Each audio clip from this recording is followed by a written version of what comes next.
Joule ভার্নের গল্প ৮০ দিনে বিশ্ব ভ্রমণ। আপনারা শুনছেন গল্পকথন বাই কলল চ্যানেলে। আজকে শেষ পর্ব। নির্দিষ্ট এক সকালে সান ফ্রান্সিসকো এসে নোঙর ফেলল জেনারেল গ্র্যান্ট। আমেরিকার মাটিতে পা ফেলেই ফক শুনলেন নিউ ইয়র্কের ট্রেন সন্ধ্যার সময় রওনা হবে। একটা হোটেলে উঠলেন তারা।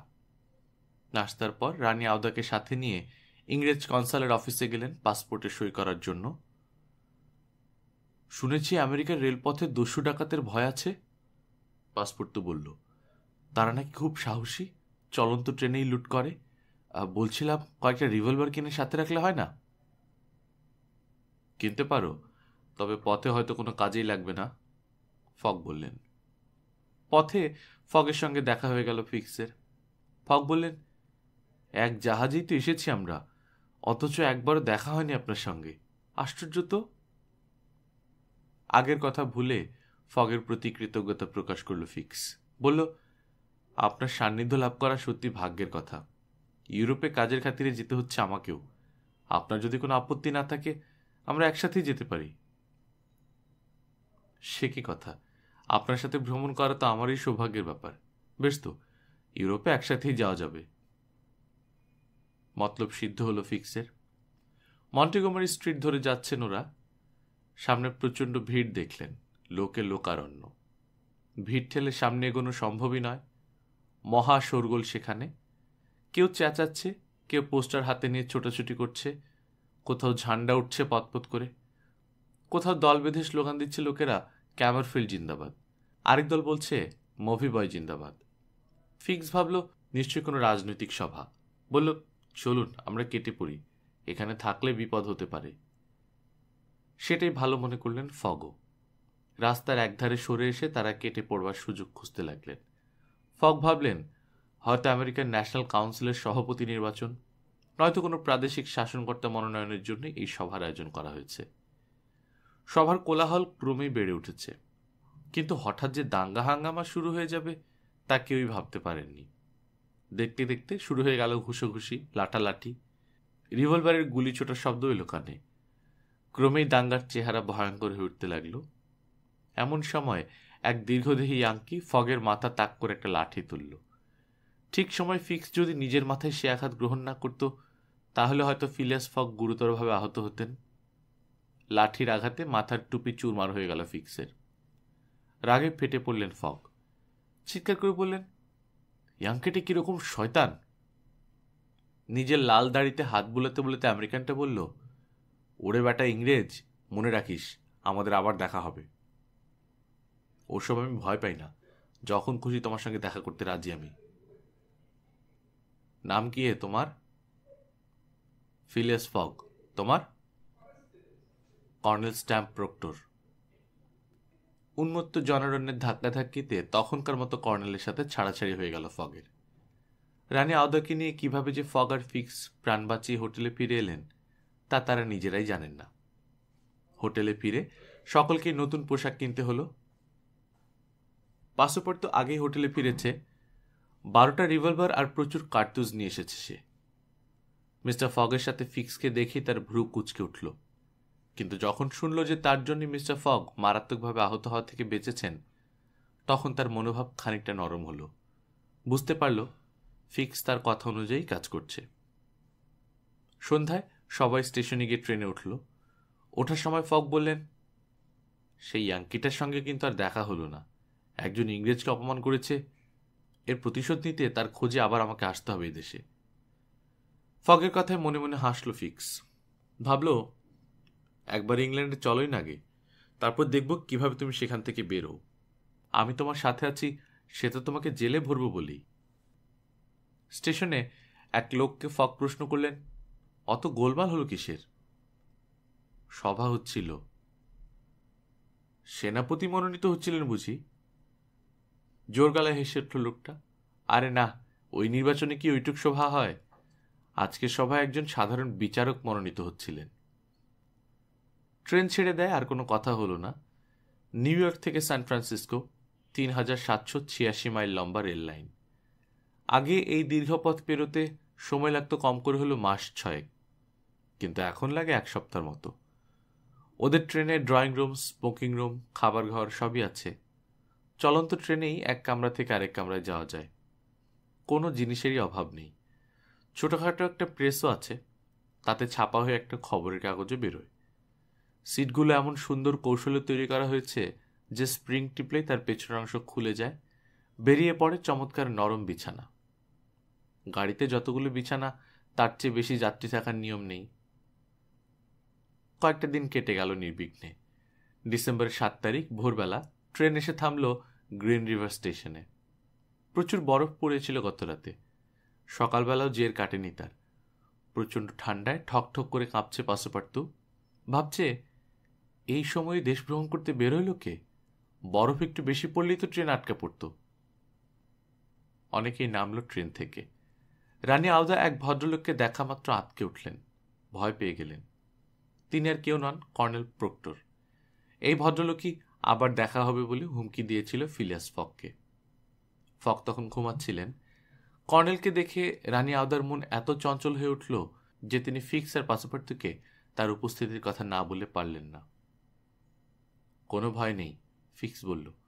কর্নেলকে আগে আমার সাথে বোঝাপড়া করতে হবে, সে তো আমাকেই বেশি অপমান করেছে। দাঁতে দাঁত চেপে পাসোপার্তু বলল, ওরকম কর্নেলকে গ্রাহ্যই করি না আমি। কম বেশি হিসাব নিকাশ আমার সাথেও তার আছে। কিন্তু এসব কথায় স্বস্তি পেলেন না রানী আওধা। বললেন, মিস্টার ফিক্স, আপনি কি বুঝতে পারছেন না যে মিস্টার ফক তার নিজের ঝগড়া আর কাউকে ঘাড়ে নিতে দিবেন না? তিনি বলেছেন অপমানের প্রতিশোধ নেবার জন্য আবার তিনি আমেরিকায় আসবেন। আমি বলি কি, তার সাথে যেন কর্নেলের এক্ষুনি দেখা না হয় সেই ব্যবস্থা করুন। হ্যাঁ, ঠিক বলেছেন তো, দেখা হলেই সব পণ্ড হবে। মিস্টার ফক জিততে পারুন বা না পারুন, এই ঝামেলায় যদি দেরি হয়ে যায়। ইশারে তাকে থামিয়ে দিয়ে পাসোপার্তু বলল, তার দেরি হলে রিফর্ম ক্লাব অনায়াসে জিতে যাবে আর কি। নিউ ইয়র্কে নামতে এখন আমাদের 4 দিন বাকি। মিস্টার ফক যদি এই 4 দিন গাড়ি ছেড়ে না নামেন তাহলেই হয়। যে করেই হোক দেখা যাতে না হয় দুজনের, তার ব্যবস্থা করতে হবে। এমন সময় ফগের ঘুম ভেঙে গেল। অমনি বোবা হয়ে গেল সবাই। শুধু নিচু গলায় ফিক্স পাসোপার্তুকে বলল, মিস্টার ফককে জীবন্ত বিলেতে নিয়ে যেতে হবে আমাকে, সেজন্য যা কিছু করার আমি করব। ফককে গাড়ি থেকে নামতে না দেওয়ার জন্য ফিক্স তাকে বলল, একটু হুইস্ট খেললে সময়টা কাটত। সঙ্গী আর তাস পাওয়া গেলে সত্যি মন্দ হতো না, বললেন ফক। তাস ট্রেনেই কিনতে পাওয়া যাবে, আর সঙ্গী মিসেস আওধা যদি খেলেন। রানী আওধা বললেন, অল্প স্বল্প জানি খেলতে। আমিও কম বেশি জানি, বলল পাসোপার্তু। বেশ তো, খুশি হয়ে উঠলেন ফগ। তক্ষুনি তাস কিনে আনলো পাসোপার্তু। নির্বিবাদে ছুটে চলল ট্রেন। খেলায় ফগ এতই মগ্ন হয়ে পড়লেন যে পথে হঠাৎ ট্রেন থেমে যেতেও সেদিকে তার খেয়াল গেল না। খবর নেয়ার জন্য গাড়ি থেকে নামলো পাসোপার্তু।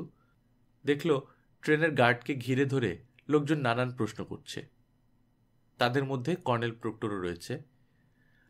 মেডিসন বোস স্টেশনের মাস্টার লোক মারফত খবর দিয়েছেন সামনের একটা সেতু নিরাপদ নয়, ট্রেন তার উপর দিয়ে চলতে পারবে না।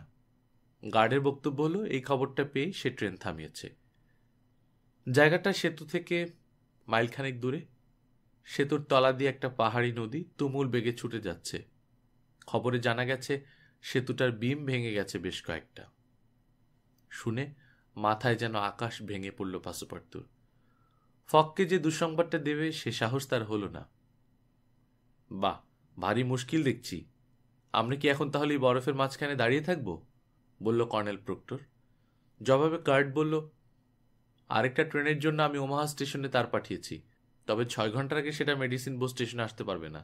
এদিকে 1 মাইল পথও 6 ঘন্টার আগে হেঁটে যাওয়া যাবে না। নদীটা তো পেরোতেই হবে, নৌকায় পার হওয়া সম্ভব না। বৃষ্টি হচ্ছে পাহাড়ে, নদী ফুঁসে উঠেছে, নৌকার কি আর সাধ্য পার হয়? পার হওয়ার যে ঘাটটা আছে সেটা 10 মাইল দূরে। একটা উপায় অবশ্য আছে, বলল ড্রাইভার। একবার চেষ্টা করে দেখলে হয়। আমি ব্রিজটা পেরোবার কথাই বলছি। ট্রেন ব্রিজ পেরোবে? হ্যাঁ, সে কথাই বললাম। তুমি পাগল নাকি? বলল গার্ড। কি শুনলে এতক্ষণ? ব্রিজ তো ভেঙে গেছে। তাতে কি, ভেঙে তো আর পড়ে যায়নি, গোটা কয়েক থাম ভেঙেছে মাত্র। খুব স্পিডে যদি চালিয়ে দিই চোখের পলকেই ট্রেন নিয়ে ব্রিজ পেরিয়ে যেতে পারবো। পাসোপার্তুর আত্মারাম খাঁচা ছাড়া হবার জোগাড়। কিন্তু ড্রাইভারের কথাটা অনেকেরই ভালো লাগলো। কর্নেল বলল, হ্যাঁ সেটা সম্ভব। এক ড্রাইভারকে জানি যে একেবারে ব্রিজ ছাড়া একটা ছোট নদী পার করে নিয়ে গেছিল ট্রেনকে। গোটা ট্রেনখানাই তো লাইন থেকে যেন লাফ দিয়ে পেরিয়ে গেল নদীটা। আর আমাদের ট্রেন তো ব্রিজের উপর দিয়ে যাবে। একজন লোক বলল, 50% সম্ভাবনা আছে আমরা নিরাপদে পার হতে পারবো। কর্নেল বলল, আন্দাজ করার ব্যাপারে তোমরা তেমন পেকে ওঠোনি। সম্ভাবনা আসলে 50 বা 60 নয়, 80-90 ভাগ। এসব কথা শুনে পাসোপার্তু একেবারে স্তম্ভিত হয়ে গেল। ইয়াঙ্কিরা বলে কি? হঠাৎ তার মাথায় একটা বুদ্ধি খেলে গেল। সে বলল, আমি বলছিলাম কি, এই বিপজ্জনক পার হওয়ার যেখানে 80% সম্ভাবনা আছে সেখানে বিপদ কোথায় দেখছো তুমি? জানতে চাইলে এক লোক। ড্রাইভার তো নিজেই বলছে সে পারবে। তা পারবে, কিন্তু আমি যা বলতে চাই সেটা বোধহয় ঠিক। ঠিক আবার কি? রেগে মেগে বললে কর্নেল। আমরা ফুল স্পিডে চালিয়ে যাব, তুমি বুঝতে পারছো না? ও, তুমি ভয় পেয়ে গেছো? ভয় কাকে বলে পাসোপার্তু তা জানে না। উঠুন সবাই, গাড়িতে উঠুন, এক্ষুনি ছাড়বে, বলল গার্ড। তা না হয় উঠছি, কিন্তু যাত্রীরা হেঁটে ব্রিজ পেরোবার পর তারপর গাড়িটাকে ব্রিজের উপর তুলে ভালো হতো না? কেউ কান দিল না তার কথায়। গাড়িতে উঠল সবাই। এক মনে হুইস্ট খেলছেন তখন ফিলিয়াস ফগ। সিটি বাজিয়ে ট্রেনটাকে 1 মাইল পিছিয়ে নিয়ে গেল ড্রাইভার। সেখান থেকে প্রচণ্ড বেগে এগোলো সামনের দিকে। গতিবেগ দাঁড়ালো কম করেও ঘন্টায় 100 মাইল। ট্রেনের চাকা যেন লাইন স্পর্শ না করে উড়ে চলেছে। চমকে ওঠা বিদ্যুৎ যেভাবে এক পলকে আকাশের এক প্রান্ত থেকে অন্য প্রান্তে ছুটে যায়, ট্রেনটাও 1 নিমেষের মধ্যে পেরিয়ে গেল ব্রিজটা। সবাই পেছনে তাকিয়ে দেখল টুকরো টুকরো হয়ে পড়ে যাচ্ছে ব্রিজটা নদীতে। 3 রাত আর 3 দিন কেটে গেছে ট্রেনে। ইতিমধ্যেই 1382 মাইল পেরিয়েছে গাড়ি। ইভান্স পাস স্টেশন ছাড়িয়ে সন্ধ্যার পর ট্রেন ক্রমশ নিচের দিকে ছুটতে লাগলো। সকালে হুইস্ট খেলতে বসলেন ফগ। হুইস্ট খেলায় ফিক্সও একজন ওস্তাদ। খেলা জমে উঠল। ফগের পালা সেবার। তিনি দান দিতে যাবেন এমন সময় পেছন থেকে কে যেন বলল, আমি হলে এটা নয় হরতন খেলতাম। চমকে উঠে ফগ তাকালেন। দেখলেন কর্নেল প্রক্টর দাঁড়িয়ে আছে। কর্নেল বলল, আরে আপনি দেখছি আমার সেই পুরনো ইংরেজ বন্ধু। তাই তো বলি, ইংরেজ ছাড়া এমন গাধার মতো চিড়েতন খেলে কে? দেখুন না, আমি এটাই খেলছি। কথাটা বলে তাস দিলেন ফগ। তাসটা ছো মেরে তুলে নিতে চেষ্টা করল কর্নেল। বলল, আমি হরতন খেলতে চাই। আপনি দেখছি হুইস্ট খেলা সম্পর্কে কিছুই জানেন না। ধীরে ধীরে উঠে দাঁড়ালেন ফিলিয়াস ফগ। কারো চেয়ে খারাপ খেলি না আমি। ব্যঙ্গাত্মক ভঙ্গিতে কর্নেল বলল, বটে, বেশ, তাহলে 1 হাত হয়ে যাক। কাণ্ড দেখে রানিয়াওদার মুখ রক্তশূন্য হয়ে উঠল। ফগের হাত ধরে তাকে টেনে বসালেন তিনি। রাগে ফুঁসে উঠল পাসোপার্তু। মনে হলো সে বুঝি ঝাঁপিয়ে পড়বে কর্নেলের উপর। কিন্তু ফগকে লক্ষ্য করে বলল, মিস্টার ফগ, আপনি বোধহয় ভুলে যাচ্ছেন এই লোকটার সঙ্গে আমাকে আগে বোঝাপড়া করতে হবে। ফগ শান্তভাবে বললেন, না, বোঝাপড়াটা আমার সাথে হবে আগে। আমি হুইস্ট খেলতে জানি না এই কথা বলে কর্নেল আমাকে মারাত্মক অপমান করেছেন। তাকে প্রায়শ্চিত্ত করতে হবে। প্রায়শ্চিত্ত? তীব্র কণ্ঠে কর্নেল বলল, যেখানে খুশি যখন ইচ্ছা যেভাবে চান আপনার সাথে আমি মোকাবেলা করতে রাজি আছি। ট্রেন একটা স্টেশনে দাঁড়িয়ে আছে। কারো কথায় কান না দিয়ে তক্ষুনি গাড়ি থেকে নামলেন ফগ। কর্নেলও তাকে অনুসরণ করল। প্ল্যাটফর্মে নেমে ফগ নরম গলায় বললেন, দেখুন কর্নেল, আমি যথাসম্ভব তাড়াতাড়ি ইউরোপে ফিরে যেতে চাই। দেরি হয়ে গেলে অনেক লোকসান হবে আমার। তাতে আমার কি? প্রথমবার আপনার সঙ্গে ঝগড়া হবার পর আমি প্রতিজ্ঞা করেছিলাম ইংল্যান্ডে আমার কাজ শেষ হলে আমি আবার আমেরিকায় ফিরে আসবো আপনার খোঁজে। তাই আজ থেকে 6 মাস পর আপনার সঙ্গে দেখা হবে। পাগল না মাথা খারাপ? আমার এক কথা, হয় এখন নয়তো কখনোই নয়। বেশ, আপনি নিউ ইয়র্ক যাচ্ছেন? তা জেনে আপনার দরকার কি? পরের স্টেশন প্ল্যামফ্রিক। ট্রেন 10 মিনিটের জন্য থামবে। গোটা কত গুলি চালাবার জন্য প্রচুর সময় মিলবে ওখানে। বেশ, প্ল্যামফিকেই নামবো আমি। সগর্বে কর্নেল বলল, নামবেন বটে, সেখান থেকে আর উঠতে হবে না। গাড়িতে উঠতে উঠতে ফক শান্তভাবে বললেন, কি হবে কে জানে। ছেড়ে দিল গাড়ি। রানী আওদাকে অভয় দিয়ে ফক বললেন, মুখ যাদের বেশি চলে তাদের ভয় পাবার কিছু নেই। মিস্টার ফিক্স, এই ডুয়েলে আপনি নিশ্চয় আমাকে সেকেন্ড করবেন। রাজি হলো ফিক্স। পর মুহূর্তে সব ভুলে গিয়ে হুইস্ট খেলায় মগ্ন হয়ে পড়লেন ফক। 11টার দিকে ট্রেনের হুইসেল শুনে বোঝা গেল প্লামফ্রিক স্টেশন এসে গেছে। উঠে দাঁড়ালেন ফগ। পাসুপার্তো আর ফিক্সও তার সাথে সাথে রিভলভার নিয়ে উঠল। রানী আওদা মরার মতো ফ্যাকাশে মুখ করে বসে রইলেন শুধু। পাশের কামরার পাদানিতে কর্নেল প্রক্টরকে দেখা গেল। তার সেকেন্ড হয়েছে একজন ইয়াঙ্কি। ট্রেন থেকে সবাই নামতে যেতেই গার্ড বাধা দিল, নামবেন না, নামবেন না কেউ, 20 মিনিট পিছিয়ে পড়েছে গাড়ি, তাই ট্রেন এখানে থামবে না। কর্নেলকে দেখিয়ে ফক বললেন, আমি এর সাথে ডুয়েল লড়ব ঠিক করেছি। দুঃখিত, আমার কিছু করার নেই, ওই যে গাড়ি ছাড়ার ঘন্টা পড়ল। গাড়ি ছুটতে শুরু করলো আবার তক্ষুনি। আমাকে ক্ষমা করুন, আপনারা যদি ডুয়েল লড়তেই চান সেটা তো চলন্ত ট্রেনেই লড়তে পারেন। তাতে বোধহয় আর অসুবিধা হবে, ফককে ব্যঙ্গ করে বলল কর্নেল। আমার কোনো অসুবিধা নেই, আপনার সুবিধা হলেই হলো, ফক বললেন। ওদেরকে সাথে নিয়ে ট্রেনের শেষ কামরায় গেল গার্ড। যাত্রীদের বলল, এই 2 ভদ্রলোক ডুয়েল লড়বেন, এদেরকে যদি জায়গা করে দিতে পারেন খুব ভালো হয়। যাত্রীরা সবাই পাশের কামরায় চলে গেল।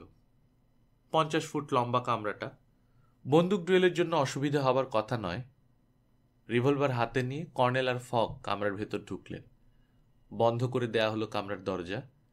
বাকি সবাই অন্যত্র অপেক্ষা করতে লাগলো। ঠিক হলো ইঞ্জিনের সিটি শুনলেই লড়াই শুরু হবে এবং ঝাড়া 2 মিনিট চলবে তা। ব্যাপার স্যাপার দেখে ফিক্স আর পাসুপার্তো হতভম্ব হয়ে গেছে। সবাই অপেক্ষা করছে অধীরভাবে কখন বাজবে ট্রেনের বাঁশি। এমন সময় ভীষণ গন্ডগোল শুরু হলো। ট্রেনের নানা জায়গা থেকে একসঙ্গে গর্জে উঠল অনেকগুলো বন্দুক। ভয়ে চেঁচিয়ে উঠল যাত্রীরা। আর্তচিৎকারে চারদিক কেঁপে উঠল। কর্নেল আর ফগ রিভলভার হাতে গোলযোগের উচ্চ লক্ষ্য করে ছুটলেন। একদল ডাকাত চলন্ত ট্রেন আক্রমণ করেছে। তাদের একজন ইঞ্জিনের উপর উঠে ড্রাইভার আর ফায়ারম্যানকে আহত করল। ইচ্ছা ছিল ট্রেন অচল করে দেয়া, কিন্তু ইঞ্জিন কিভাবে সামলাতে হয় তা জানা নেই, তাই অজান্তেই খুলে ফেলল বাষ্পনলের মুখটা। চোখের পলকে উল্কার মতো ছুটতে শুরু করলো গাড়ি। ওদিকে যাত্রীদের সঙ্গে তুমুল লড়াই বেঁধে গেছে ডাকাতদের। রিভলভার আর বন্দুকের কান ফাটানো আওয়াজে কেঁপে উঠতে লাগলো চারদিক। উল্কার বেগে ছুটছে ট্রেন। রিভলভার ছুটতে ছুটতে ফককে গার্ড বলল, ট্রেন যদি থামাতে না পারেন একজন লোকও বাঁচবে না। ফোর্ট কেয়ার্নি স্টেশন বড়জোর 5-6 মাইল দূরে। গাড়ি স্টেশন পেরিয়ে গেলে ডাকাতদের হাতে আত্মসমর্পণ করা ছাড়া উপায় থাকবে না। সাথে সাথে একটা গুলি এসে বুক ভেদ করলো তার। ছিটকে পড়ল সে। গল গল করে রক্ত বেরিয়ে আসতে লাগলো তার মুখ দিয়ে। ট্রেন থামাবার জন্য এগিয়ে গেলেন ফগ। পাশেই ছিল পাসুপার্তো। যাবেন না, চেঁচিয়ে নিষেধ করল সে। এই কাজটা আমি করতে পারবো। ফগ তাকে সাবধান করার আগেই সে জানলা টপকে কামরার বাইরে বেরিয়ে গেল। তারপর সাবধানে ঝুলতে ঝুলতে এগিয়ে চলল ট্রেনের সামনের দিকে। পাসুপার্তো অদ্ভুত সাহসিকতার সাথে লাগেজ গাড়ি এবং ইঞ্জিনের মাঝখানে লোহার রডটা এক হাতে ধরে অপর হাতে 2 গাড়ির সংযোজন শৃঙ্খলটা খুলে দিল। লোহার যে রডটায় ইঞ্জিনের সাথে লাগেজ গাড়ি লাগানো ছিল সেটা সেই মুহূর্তে ভেঙে গেল। সামনের দিকে বিদ্যুৎ বেগে ছুটে চলল খালি ইঞ্জিন, আর প্রতি মুহূর্তে কমে যেতে লাগলো ট্রেনের গতি। খানিক পরে সেটা ফোর্ট কেয়ার্নি স্টেশনের কাছে এসে একেবারে থেমে দাঁড়িয়ে পড়ল। অবস্থা বেগতিক দেখে ডাকাত দল পালিয়ে যেতে দিশা পেল না। যাত্রীরা অনেকে আহত হলেও কারো অবস্থায় তেমন গুরুতর নয়। নিহতদের সংখ্যা অনেক কম। একমাত্র কর্নেল প্রক্টর একটু বেশি রকম আহত হয়েছে। তাকে ফার্স্ট এইডের জন্য স্টেশনে নিয়ে যাওয়া হলো অন্যান্য আহত যাত্রীদের সাথে। ফিক্সের কাঁধের খানিকটা মাংস ছিঁড়ে গেছে, কিন্তু পাসপোর্টের কোনো হদিশই পাওয়া গেল না। রানী আওদা তার জন্য কাঁদতে শুরু করলেন। ফগের চোখে পলক নেই, পাথরের মূর্তির মতো দাঁড়িয়ে আছেন তিনি। রানী আওদা কাতর দৃষ্টিতে তাকালেন। সে দৃষ্টির অর্থ বুঝতে পারলেন ফগ। বললেন, জীবিত বা মৃত পাসোপার্তকে আমি খুঁজে বের করবই। ফগের কথা শুনে নিজে কাঠ ধরে রাখতে পারলেন নাওদা। ফগের সাথে হ্যান্ডশেক করলেন। পথে একদিন দেরি হলে নিউ ইয়র্কে গিয়ে জাহাজ পাবেন না, এ কথা ভালোই জানা ছিল ফগের। কিন্তু সময় মতো পৌঁছে জাহাজ ধরার চেয়ে প্রিয় পাসোপার্ত সন্ধান করাই কর্তব্যনিষ্ঠ ফগের কাছে বড় হয়ে উঠল। ফোর্ট কিয়ার্নি ছোট্ট একটা দুর্গ। দুর্গের সৈন্যরা গোলমালের আওয়াজ শুনে ইতিমধ্যেই স্টেশনে পৌঁছেছে। তাদের কমান্ডারকে ডেকে ফগ বললেন, দেখুন, আমাদের মধ্যে 3 জন যাত্রীর কোনো সন্ধানই পাওয়া যাচ্ছে না। মারা গেছে নাকি তা জানি না, হয়তো ডাকাতদের হাতে বন্দী হয়েছে। ওদের সন্ধান চাই আমি। আপনারা কি ডাকাতদের অনুসরণ করতে পারবেন? কিন্তু তারা কোথায় যে অনুসরণ করব? তাছাড়া দুর্গ খালি রেখে আমি তো এখান থেকে নড়তে পারি না। ডাকাতরা যদি ফিরে এসে দুর্গ আক্রমণ করে, 3 জনের জন্য তো আমি আর 50 জনের জীবন বিপন্ন করতে পারি না। আপনাদের কিন্তু ডাকাতদের পিছু ধাওয়া করাই উচিত। আপনি আমাকে কর্তব্য শেখাচ্ছেন? বেশ, ফগ বললেন, আমি একাই যাব তাহলে। ফিক্স কিন্তু তাতে সায় দিতে পারল না। সে ভাবল, এত দূর অনুসরণ করে শেষটায় ব্যাংক ডাকাতকে হারাতে হবে। তা হবে না মিস্টার ফগ। পাসোপার্তকে ডাকাতদের হাতে ফেলে রেখে যাব বলতে চান? আমার মধ্যে কি কৃতজ্ঞতা বলে কিছু নেই? কমান্ডার কি ভাবলেন কে জানে। হঠাৎ তিনি বললেন, আপনি দেখছি সত্যি একজন বীর, আপনাকে সাহায্য করা উচিত। সৈন্যদের দিকে ফিরলেন তিনি। 30 জন লোক আমার দরকার, কে কে যাবে আমার সাথে, এসো। 30 জনকে বেছে নিয়ে যাত্রার হুকুম দিলেন কমান্ডার। ধীর স্থির প্রবীণ এক অফিসার রইল সেই দলের নেতৃত্বে। আমাকে কি সঙ্গে নেবেন না? ফিক্স জানতে চাইল। আপনি মিসেস আওদার ভার নিলে সবচেয়ে বেশি খুশি হতাম আমি, ফগ বললেন। শুকিয়ে গেল ফিক্সের মুখ। এত কষ্ট করে যাকে অনুসরণ করে এত দূর এসেছে, আজ তাকে একা ছেড়ে দিতে হচ্ছে। তীক্ষ্ণ চোখে ফিলিয়াস ফগের দিকে তাকালো সে। দেখল ফগের চোখে মুখে কুটিল কোনো ভাব নেই। তার সরল দৃষ্টির কাছে পরাজয় স্বীকার করল মনে মনে ফিক্স। রানী আওদার দায়িত্ব গ্রহণ করল সে। ব্যাংক নোট ভর্তি ব্যাগটা রানী আওদার হাতে ধরিয়ে দিয়ে যাত্রা শুরু করলেন ফগ। সৈন্যদের বললেন, যদি কাজে সফল হই আপনাদেরকে 1000 পাউন্ড পুরস্কার দেব, প্রতিজ্ঞা করছি। সৈন্যদের নিয়ে একটু বাদেই ফগ দৃষ্টির বাইরে চলে গেলেন। রানী আওদা তখন ওয়েটিং রুমে বসে বসে ভাবছেন মহৎ হৃদয় ফিলিয়াস ফগের কথা। সময় বসে থাকে না কারোর জন্য। কুচি বরফ আর কুয়াশার মধ্য দিয়েই এগিয়ে চললেন ফগ। 3টে বাজল। হঠাৎ শোনা গেল ট্রেনের সিটি। তারপরই দেখা গেল একটা ট্রেনের ইঞ্জিন স্টেশনের কাছে থেমে দাঁড়িয়েছে। যে ইঞ্জিনটা ট্রেন থেকে বিচ্ছিন্ন করে দিয়েছিল পাসোপার্তু, তা অনেক দূর পর্যন্ত ছুটে গিয়েছিল, কিন্তু কয়লা পুড়িয়ে যেতে সেটাই দাঁড়িয়ে পড়েছিল এক জায়গায়। আহত ড্রাইভারের জ্ঞান ফিরে এসেছিল অনেক আগেই। সে সাথে সাথে পরিস্থিতি বুঝতে পেরে আবার আগুন জ্বেলে বিচ্ছিন্ন ট্রেনের খোঁজে ফিরে আসতে শুরু করে। ফোর্ট কিয়ার্নি স্টেশন যাতে পেরিয়ে না যায় সেজন্য বারবার সিটি বাজাচ্ছিল। ইঞ্জিনকে আসতে দেখেই খুশি হয়ে উঠল যাত্রীরা। ট্রেনের সাথে যুক্ত করা হলো ইঞ্জিন। আওদার নতুন গার্ডকে প্রশ্ন করলেন, গাড়ি কখন ছাড়বে? এক্ষুনি। কিন্তু নিখোঁজ যাত্রীরা আর তাদের খোঁজে যারা গেছেন সেটা তো আমি জানি না। সান ফ্রান্সিসকো থেকে আবার গাড়ি আসবে কখন? কাল সন্ধ্যায়। ও, খুব দেরি হয়ে যাবে। আপনি কি সত্যি অপেক্ষা করতে পারবেন না? না। আচ্ছা, সেক্ষেত্রে তাদেরকে রেখে আমি ট্রেনে যাব না। ছেড়ে দিল ট্রেন। খুব হতাশ হয়ে পড়ল ফিক্স। তবু ভাবল, দেখা যাক শেষ পর্যন্ত কি হয়। আবার তো ট্রেন আসবে। বরফ পড়তেই থাকলো। কুয়াশা আরো ঘন হয়ে উঠল।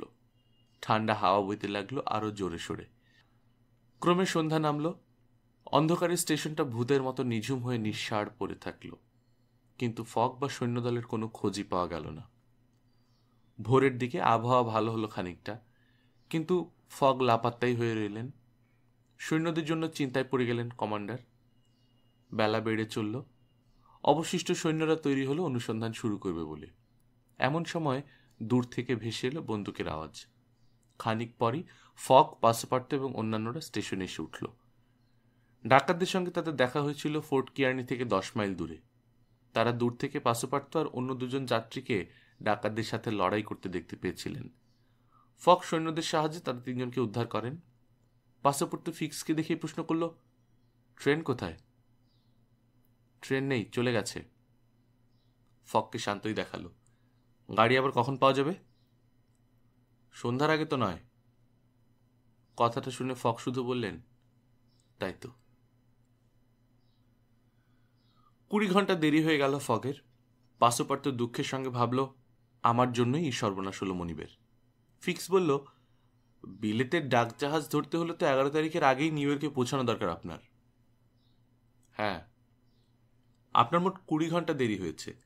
যদিও ঠিক সময়, অর্থাৎ 11 তারিখে নিউ ইয়র্কে পৌঁছতে পারলে আপনার 12 ঘন্টা বেশি থাকতো, সুতরাং বাড়তি 8 ঘন্টা। এই 8 ঘন্টা দেরিতে আপনার যাতে কোনো ক্ষতি না হয় সেই জন্য একটা কাজ করতে রাজি আছেন আপনি? কি কাজ? বরফ পড়ছে, এখন স্লেজ গাড়ি চলবে। একজন বলছিল সে স্লেজ ভাড়া দেবে। ও তাই নাকি? স্লেজওয়ালার বাড়ি কাছেই। স্লেজ দেখে বেজায় খুশি হলেন ফক। গাড়িটাতে 5-6 জন লোক ধরে। গাড়ির ঠিক মাঝখান থেকে উপরে উঠেছে একটা মাস্তুল, তাতে বড় একটা পাল ঝুলছে। গাড়ির হালও আছে। গাড়ির মালিক বলল, পশ্চিম থেকে হাওয়া বেশ জোরে সোরেই বইছে, বরফও জমে গেছে শক্ত হয়ে। ওমাহা স্টেশনে পৌঁছতে মাত্র কয়েক ঘন্টা লাগবে আমাদের। ওখান থেকে নিউ ইয়র্ক, শিকাগোর অনেক ট্রেন পাবেন। বেলা 8টা। তখনই যাত্রার ব্যবস্থা হলো। স্লেজে উঠল সবাই। স্লেজের মালিক পাল তুলে দিলেন। হাওয়া পেয়ে ফুলে উঠল সেটা। স্লেজ দুলতে লাগলো। তারপর কঠিন বরফের উপর দিয়ে তীর বেগে ছুটতে শুরু করলো। তার গতিবেগ দাঁড়ালো ঘন্টায় 40 মাইল। ওমাহা স্টেশন 200 মাইল দূরে। বেলা 1টার মধ্যেই সেখানে পৌঁছে যাবে বলে আশা হলো। বেলা 12টার মধ্যেই স্লেজওয়ালা পাল নামিয়ে ফেলে বলল, ওই যে ওমাহা। ফক দেখলেন কতগুলো বরফের ছাওয়া ঘরদোর দেখা যাচ্ছে দূরে। স্লেজ থামতেই তারা নামলেন। দ্রুত পায়ে এগিয়ে গিয়ে শিকাগোর একটা ট্রেনে চেপে বসলেন। 5 মিনিট পরই ছেড়ে দিল ট্রেন। পরদিন 10 ডিসেম্বর বিকেল 4টের সময় শিকাগোতে পৌঁছেই ফক শুনলেন এক্ষুনি নিউ ইয়র্কের উদ্দেশ্যে ট্রেন ছাড়ছে একটা। দলবল নিয়ে ফক যেই ট্রেনে চড়েছেন অমনি সেটা ছুটতে শুরু করে দিল। পরদিন বেলা 11টায় নিউ ইয়র্কের জাহাজ ঘাটে এসে থামল গাড়ি। ট্রেন থেকে নেমেই তারা জানতে পারলেন লিভারপুলের জাহাজ চায়না মাত্র 45 মিনিট আগে বন্দর ছেড়ে গেছে। কাতর গলায় পাসপোর্ট বলল, হায় হায়। আওদাত একেবারে মুষড়ে পড়লেন। ফক কিন্তু একটু বিচলিত হলেন না। সোজা নিকোলাস হোটেলে এসে উঠলেন তিনি। আওদাকে বললেন, কোনো অবস্থাতেই হতাশ হওয়া উচিত নয়। রাতে কেউ ঘুমোতে না পারলেও ফিলিয়াস ফগের ঘুমের কোনো ব্যাঘাত ঘটল না। পরদিন 12 ডিসেম্বর ফগের হাতে মোট সময় আছে 9 দিন 13 ঘন্টা 45 মিনিট। জাহাজ ধরা গেলে ঠিক সময়ের মধ্যে লন্ডনে পৌঁছে জিততে পারতেন বাজিতে। এইসব কথা ভেবে নিজের মাথার চুল ছিঁড়তে লাগলো পাসপোর্টু। ফক সবাইকে লক্ষ্য করে বললেন, যতক্ষণ না ফিরি ততক্ষণ এখান থেকে কেউ নড়বেন না। হাডসন নদীর তীরে এসে হাজির হলেন ফগ। অনেক জাহাজই বন্দর ত্যাগ করার প্রস্তুতি নিচ্ছে, কিন্তু সেগুলি সব পালের জাহাজ, কলের নয়। ঘুরতে ঘুরতে এসএস হেনরিয়েটা নামের একটা ছোট মতো জাহাজ দেখতে পেলেন তিনি। একটা নৌকায় চড়ে সেই জাহাজে গেলেন তক্ষুনি। ক্যাপ্টেনের সঙ্গে দেখা করে বললেন, আমি ফিলিয়াস ফগ, লন্ডন বাড়ি। আমি ক্যাপ্টেন আন্দ্রু সিপার্দি, বাড়ি কার্ডিতে। জাহাজ ছাড়ছেন বুঝি এক্ষুনি? 1 ঘন্টার মধ্যে বোধও যাচ্ছি। কি মালপত্র নিয়েছেন? কিছু না, খালি জাহাজ। যাত্রীও না, ওদের নিই না, বড় বিরক্ত করে। জাহাজটা কি দ্রুতগামী? 13-14 মাইল যায় ঘন্টায়। আপনি কি দয়া করে আমাদের 4 জনকে লিভারপুল নিয়ে যেতে পারেন? ব্যঙ্গ করল ক্যাপ্টেন। লিভারপুল বললে চীন দেশেই নিয়ে যাই। যত সব। যদি প্রচুর টাকা দিই? সাবধান, আমাকে টাকার গরম দেখাবেন না। জাহাজ যদি ভাড়া চাই? আমি ভাড়া দিই না। তবে বিক্রি করুন। না না। ক্যাপ্টেনের জেদ দেখেও নিরাশ হলেন না ফক। যে করেই হোক আটলান্টিক মহাসাগর পেরিয়ে যেতেই হবে লিভারপুলে। ক্যাপ্টেনকে বললেন, আচ্ছা আপনি কি আমাকে বোধ নিয়ে যেতে পারেন না? যাত্রী আমি নিই না, নেব না। 500 পাউন্ড দিলে? প্রত্যেক যাত্রীর জন্য? হ্যাঁ। আপনার তো 4 জন, তাই না? মাথা চুলকাতে চুলকাতে বলল ক্যাপ্টেন। ভাবল, এক সুযোগেই 2000 পাউন্ড লাভ। অথচ তার 1 পয়সাও বাড়তি খরচ নেই। ঠিক 9টায় জাহাজ ছাড়ব, যদি সময় মতো হাজির হতে পারেন তো জায়গা হবে। 9টার আগেই সবাই এসে চললেন জাহাজে। ঠিক 9টার সময় বোধ যাত্রা করল জাহাজ। ফিক্স তো অবাক, ভাবল ইংল্যান্ড বাদ দিয়ে কোথায় চলেছি, এর মানে কি? জাহাজে উঠেই ফক বুঝতে পারলেন ক্যাপ্টেনের সঙ্গে নাবিকদের সম্পর্ক তেমন ভালো নয়। প্রচুর টাকা দিয়ে নাবিকদের হাত করে ফেলতে বিশেষ অসুবিধা হলো না। নাবিকদের সাহায্য নিয়ে জাহাজের ক্যাপ্টেন সিপার দিকে তার কেবিনে বন্দি করে ফেললেন। জাহাজের নতুন ক্যাপ্টেন হলেন তিনি নিজেই এবং লিভারপুলের দিকে চালাতে শুরু করলেন জাহাজ। ব্যাপার দেখে ফিক্স একেবারে পাথর। ভাবল ডাকাতটার সাথে থেকে মরার রাস্তা করেছি, নিশ্চয়ই সে এখন নিজের গোপন আস্তানে যাচ্ছে। ভাগ্যে কি যে দুর্দশা আছে কে জানে। ফগের জাহাজ চালানোর দক্ষতা দেখে পাসোপার্তু রীতিমতো অবাক। সেদিন 16ই ডিসেম্বর। ইতিমধ্যে মোটমাট 75 দিন কেটে গেছে। এখন আটলান্টিক মহাসাগর ধরে অনেক দূর পাড়ি দিতে হবে। দুর্ভাগ্য ফগের সাথে সাথেই আছে। জাহাজের ইঞ্জিনম্যান দুঃসংবাদ দিল, কয়লা ফুরিয়ে গেছে, লিভারপুলে যাওয়া সম্ভব নয়। জাহাজে আমরা বোধ যাওয়ার মতো কয়লা নিয়েছিলাম। ফগ তবু অশান্ত হলেন না, বললেন, যতক্ষণ কয়লা আছে কাজ চালিয়ে যাও, এই ফাঁকে দেখি কি করা যায়। 18 তারিখ। ইঞ্জিনম্যান জানালো আর 1 টুকরো কয়লাও নেই। ক্যাপ্টেন সিপার দিকে নিয়ে এসো এখানে। ক্যাপ্টেন কাছে এসে গম্ভীর গলায় ফগকে জিজ্ঞেস করলেন, আমরা এখন কোথায়? লিভারপুল থেকে 770 মাইল দূরে। ক্যাপ্টেন গর্জে উঠলেন, তবে রে ডাকাত! ফগ শান্ত, বললেন, আপনার জাহাজ আমি কিনে নিতে চাই। না, বিক্রি না করলে বাধ্য হয়ে ওটাকে পুড়িয়ে ফেলতে হবে আমার। কি, জাহাজ পুড়িয়ে ফেলবেন?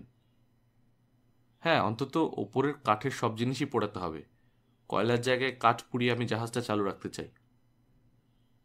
আমার জাহাজের দাম জানেন কত? 5,000 পাউন্ড। এই ধরুন, আমি 6,000 পাউন্ড দিচ্ছি। ফক তক্ষুনি একতাড়া ব্যাংকনোট স্তম্ভিত ক্যাপ্টেনের পকেটের মধ্যে ঢুকিয়ে দিলেন। কয়লার বদলে জাহাজের শুকনো কাঠগুলো ব্যবহার হতে লাগলো। সেদিনই পুড়ে ছাই হয়ে গেল জাহাজের কেবিন আর ডেকের একাংশ। পরদিন 19শে ডিসেম্বর জাহাজের মাস্তুল আর বড় কাঠগুলো পুড়িয়ে ফেলা হলো। তারপর দিন জাহাজের সব কাঠই পুড়িয়ে গেল, বাকি থাকলো শুধু খোলটা। হাতে মাত্র 24 ঘন্টা সময়। এর মধ্যে যেভাবে হোক পৌঁছতে হবে লিভারপুলে। নাবিকেরা প্রাণপণ চেষ্টা করতে লাগলো। দূরে কুইন্সটাউনের আলো দেখতে পেয়ে ক্যাপ্টেন বলল, কোনো আশা নেই মিস্টার ফগ, মাত্র কুইন্সটাউন ছাড়ছি আমরা, এখনো অনেক পথ। আপনার কপাল খারাপ, আমি আর কি করব? কুইন্সটাউনের বন্দরে কতক্ষণে পৌঁছব? 3টের আগে নয়। জোয়ার এলে তবে জোয়ার আসুক, যতক্ষণ শ্বাস ততক্ষণ আস, হতাশা মানেই তো শেষ। কুইন্সটাউনে নামে আমেরিকার ডাক। একটা দ্রুতগামী ট্রেনে তা পাঠানো হয় ডাবলিনে। ডাবলিন থেকে সেই ডাক নিয়ে যাওয়ার জন্য লিভারপুলগামী স্টিমার তৈরি হয়েই থাকে। সেই পথে গেলে নির্দিষ্ট সময়ের 12 ঘন্টা আগেই লিভারপুল পৌঁছানো সম্ভব হবে। তারপর 8:45 পৌঁছানো যাবে লন্ডনে। জাহাজ নোঙর ফেলল কুইন্সটাউনে রাত 1টায়। দেরি না করে ট্রেনে উঠলেন ফগ। লিভারপুলে পৌঁছলেন পরদিন বেলা 11:40। 6 ঘন্টার পথ লন্ডন, ট্রেনও অনেক। ফগ বুঝতে পারলেন তিনিই জিতবেন। আনন্দে তো নেচেই উঠল পাসোপার্তু।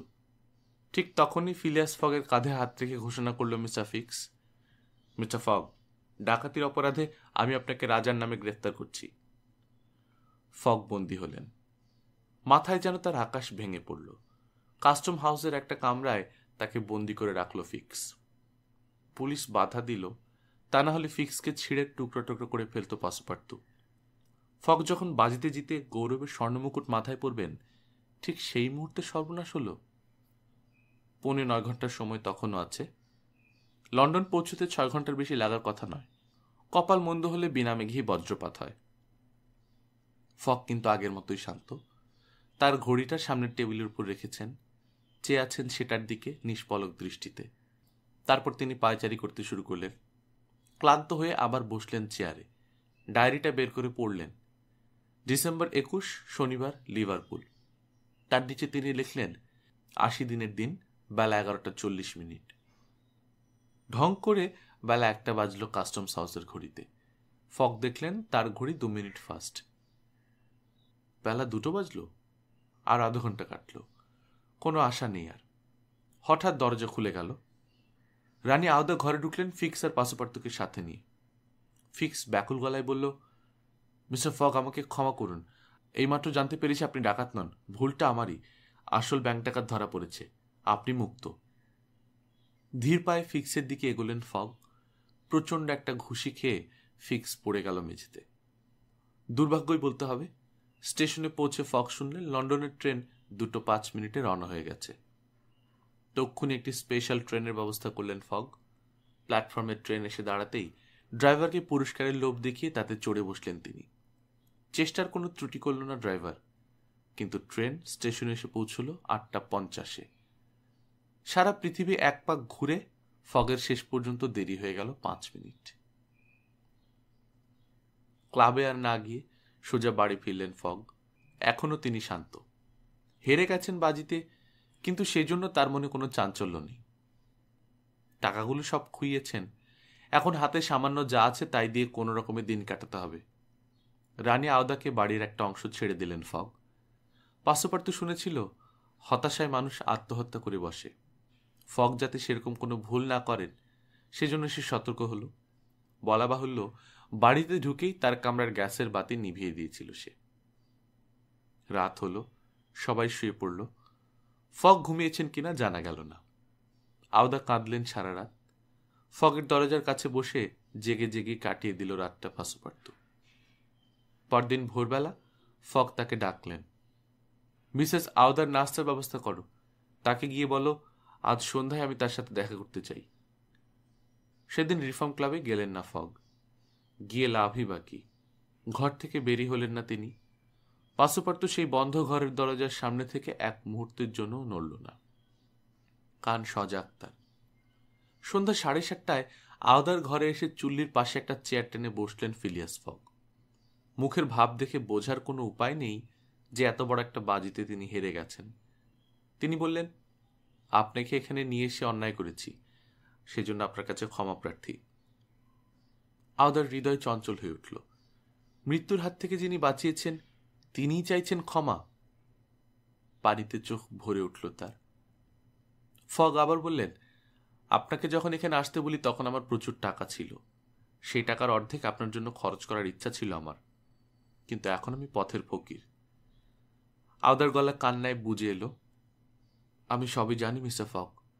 আপনার সাথে ভারী বোঝা হয়ে আসাটাই আমার অন্যায় হয়েছে। সেই জন্য আমি আপনার কাছে ক্ষমা চাইছি। আমার জন্যই তো এত দেরি হলো আপনার। যদি আগুনে পুড়ে মরতাম তাহলেই ভালো হতো।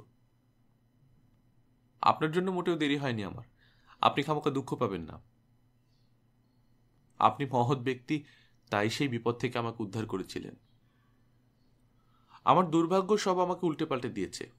সে যাই হোক, এখন আমার যা কিছু অবশিষ্ট আছে সব আপনার হাতে তুলে দিতে চাই। আপনার কি হবে? আপনি নিজের কথা ভাবছেন না।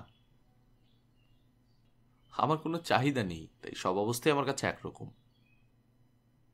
কিন্তু আত্মীয় স্বজন কেউ নেই আমার। মিস্টার ফগ, আমার বড় কষ্ট হচ্ছে আপনার কথা ভেবে। দুনিয়াতে একা আপনার দুঃখ ভার হালকা করবে এমন কেউ নেই। এ তো ভয়ানক জীবন। দুঃখের বোঝা নেবার অংশীদার থাকলে সে দুঃখ যত ভারী হোক অনায়াসেই বহন করা যায়। চেয়ার ছেড়ে উঠে ডান হাতটা ফগের দিকে বাড়িয়ে দিলেন রানী আওদা। আমি যদি চাই আপনার দুঃখের অংশীদার হতে আপত্তি করবেন? আপনি কি আমায় স্ত্রী হিসেবে মর্যাদা দেবেন? চেয়ার ছেড়ে ফগ উঠে দাঁড়িয়েছেন ইতিমধ্যে। তার ঠোঁট জোড়া কাঁপছে, চোখ দুটো উজ্জ্বল হয়ে উঠেছে। তিনি ডাকলেন, পাসোপার্তু। ঘরে ঢুকে ফগকে রানী আওদার হাত ধরে থাকতে দেখে কিছুই বুঝতে বাকি থাকলো না পাসোপার্তুর। পাসোপার্তু, গির্জার বিশপকে বিয়ের খবর দিতে হবে এক্ষুনি। রাত এখনো বেশি হয়নি, বললেন ফগ। আনন্দে নেচে উঠল পাসোপার্তু। শুভ কাজে আবার সময় সময় কি? আওদার দিকে তাকালেন ফগ। আওদা সলজ্জ গলায় বললেন, তাই হোক। 17 ডিসেম্বরে আসল চোর ধরা পড়ল এডিনবরায়। সাথে সাথে নতুন করে হইচই উঠল একটা। এতদিন ফিলিয়াস ফগকে ব্যাংক ডাকাত মনে করা হয়েছিল, সে কলঙ্ক মুছে গেল এবার। এরপর 80 দিনের পৃথিবী ঘোরা নিয়ে আবার শুরু হলো বাজি ধরাধরি। খবরের কাগজে আবার ফককে নিয়ে আলোচনার বান ডাকল। 21শে ডিসেম্বর শনিবার সন্ধ্যা হতেই রিফর্ম ক্লাবের চারদিকে লোকের ভিড়ে তিল ধারণের জায়গা নেই। সবাই বলাবলি করছে আজ ফগের ফেরার দিন। বিকেলবেলায় ক্লাব ঘরে এসে হাজির হয়েছে রিফর্ম ক্লাবের সভ্যরা। 8:20 হলো। আন্দ্রে স্টুয়ার্ট বললেন, 25 মিনিট পরে নির্দিষ্ট সময় পেরিয়ে যাবে। কিন্তু কোথায়? মিস্টার ফগের তো দেখা নেই এখনো। লিভারপুলের শেষ ট্রেন কটায় আসে লন্ডনে? প্রশ্ন করলেন ফ্ল্যানাগেন। র্যালফ জবাব দিলেন, 7:23, পরের ট্রেন তো 12টার আগে নয়।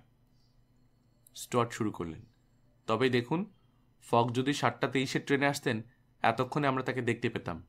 তা তিনি আসেননি, সুতরাং বাজিতে আমিই জিতেছি। ফলস্টিন বললেন, এত ব্যস্ত হবার কি আছে? জানেনই তো ফগ ঘড়ির কাঁটা দেখে সব কাজ করেন। শেষ মুহূর্তে যদি এসে হাজির হন আমি কিন্তু একটু অবাক হব না। ওর এই প্রস্তাবটাই তো একটা মস্ত পাগলামি, বললেন ফ্ল্যানাগেন।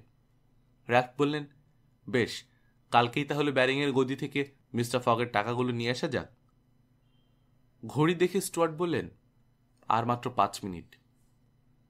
আর কেন সময় দেখা? ফলস্টিন বললেন, আমরাই তো জিতলাম। আসুন এবার খেলা শুরু করা যাক। আরো 2 মিনিট গেল। খেলার জন্য তাস তুলে নিলেন তারা, কিন্তু দেয়ালের ঘড়ির দিক থেকে কারো চোখই যেন নামতে চাইছে না। তাস কাটতে কাটতে র্যালফ বললেন, আরো 2 মিনিট। বাইরে বিপুল লোকারণ্যে হঠাৎ সাংঘাতিক শোরগোল উঠল। সবাই চমকে গেলেন। কাঁপা গলায় বললেন সলিভান, আর 1 মিনিট বাকি। 1, 2, 3, 4, 5, এভাবে 30 সেকেন্ড গেল। কোথায় ফগ? 40 সেকেন্ড গেল, ফিলিয়াস ফগ এলেন না। 50 সেকেন্ড গেল, এখনো দেখা নেই। আর মাত্র 10 সেকেন্ড। ফ্ল্যানাগেন গুনতে শুরু করলেন। হঠাৎ হইচই তুমুল হয়ে উঠল বাইরে। কিসের এত গোলমাল? ফ্ল্যানাগেন 8 উচ্চারণ করার আগেই হঠাৎ রিফর্ম ক্লাবের দরজা খুলে গেল। উত্তেজনায় উন্মাদ জনতার আগে বিজয়ীর বেশে ঘরে ঢুকলেন ফিলিয়াস ফগ। সবাইকে সহাস্য অভিবাদন জানালেন। এরপর উদাত্ত ভরাট গলায় বললেন, আমি এসেছি। ফগ কি তবে সত্যি এলেন? অবিশ্বাস ভরা চোখে সবাই দেখলেন, হ্যাঁ, সত্যি সত্যি ফিলিয়াস ফগ এসেছেন।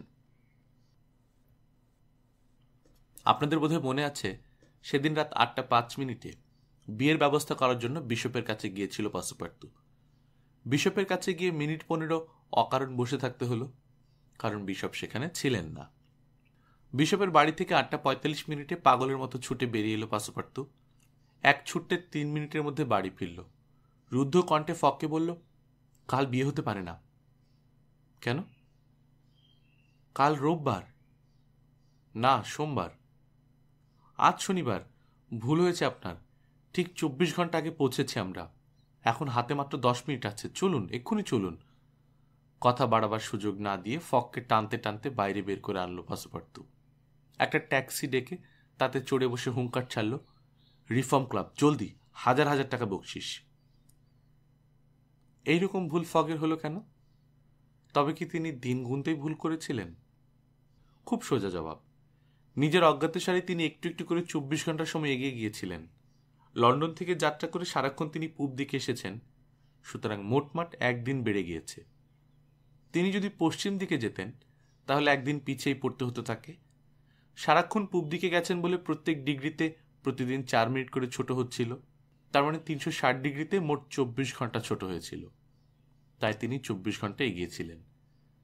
ব্যাপারটাকে আরো পরিষ্কার করে বলতে হয় তিনি পূব দিকে চলতে চলতে মোট 80 বার মাথার উপর দেখেছিলেন সূর্যকে, এবং ঠিক সেইটুকু সময়ের মধ্যেই লন্ডনে বসে তার বন্ধুরা সূর্যকে দেখেছিলেন 79 বার। একদিনের গন্ডগোল এতেই হয়েছিল। ফিলিয়াস ফগের গলায় ঝুলছে এখন জয়মাল্য। তিনি বাজিতে জিতেছেন, তার বাজির গল্প শেষ।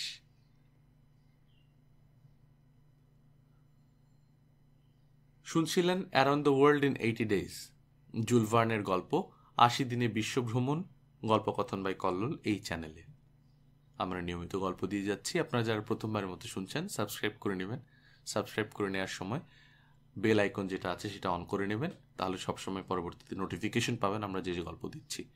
ভালো থাকবেন, আশেপাশে মানুষদেরকে ভালো রাখার চেষ্টা করবেন। টাটা।